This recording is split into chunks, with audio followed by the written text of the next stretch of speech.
প্রশ্ন হচ্ছে, আমি প্রায় চলতে ফিরতে অবসর মুহূর্তে এক কথায় ফাঁকা সময়ে কোরআন তেলাওয়াত করতে থাকি। ফলস্বরূপ কখনো কখনো বাথরুমের ভিতরেও কোরআনের আয়াতগুলো মনে পড়ে যায়।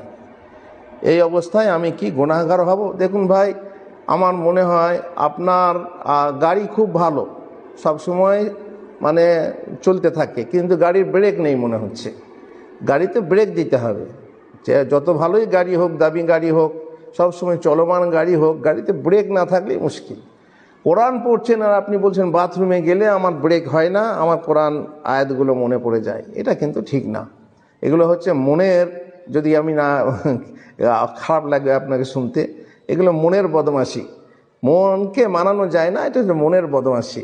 তো ওই যে যেমন বলে, বিড়ি না খেলে আমার পেট ফুঁপে যায়, এই নানা রকম, গুল না করলে আমার পায়খানা ভালো হয় না, এগুলো হচ্ছে মনের বদমাশি।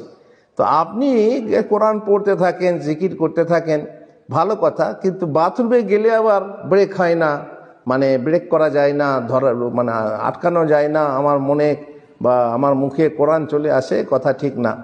এটা আপনি কন্ট্রোল করুন এবং মনকে ঠিক সময় সময় যেখানে যেটা দরকার সেখানে করতে শিখুন। এটাই হচ্ছে জ্ঞানীর কাজ। আর এটাই হচ্ছে মোমেন, যেখানে থাকবে মোমেনের ব্রেক থাকবে, ব্রেক, সেই ব্রেক আপনি ব্যবহার করুন। আল্লাহ আপনাকে তৌফিক দেন যে আপনি সবসময় কোরআন পড়ুন অথবা আপনি জিকির আজকার করুন, কিন্তু যেখানে করতে হয় না সেখানে আপনি করবেন না।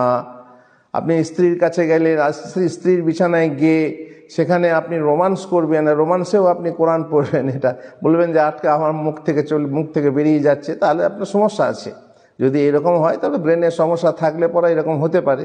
তো এটাকে আপনার কন্ট্রোল করতে হবে। আল্লাহ আপনাকে তৌফিক দেন। আর এই উত্তর দিয়েই আমাদের পর্ব শেষ হলো আজকের মতো। আল্লাহ তাআলা আমাদেরকে তৌফিক দেন, যেটুকু শুনি আমল যেন করি, এবং আল্লাহ তাআলা যেন আমাদের মহব্বত, আমাদের ভালোবাসায় বরকত দেন, এবং আমরা যারা সাথে রয়েছি তারা যেন এইভাবেই দিনের সহযোগিতায় একে অপরকে সহযোগিতা করে মানুষকে জানার সুযোগ করে দিই, যাতে করে এই এক জায়গায় বসে কত জায়গায় ছড়িয়ে যাচ্ছে কথাবার্তা। জলসা করতে গেলাম, যেখানে জলসা হয় সেখানে খুতবা দিলাম, যে মসজিদে খুতবা দিলাম সেখানে। কিন্তু আজকাল মাশাআল্লাহ মিডিয়ার যুগে এগুলো হচ্ছে যে সারা বিশ্বের মানুষ, যে আমেরিকা থেকে কেউ শুনছে, কেউ জার্মানি থেকে শুনছে, কেউ লন্ডন থেকে শুনছে, কেউ সৌদি আরব থেকে শুনছে, আমরা কমেন্টে বুঝতে পারছি যে কে কোত্থেকে শুনছে। তো এইভাবে একে অপরকে শোনার তৌফিক দান করুন, আর এর সুযোগটা করে দিন। আল্লাহ সকলকেই সওয়াব দেবেন ইনশাআল্লাহ।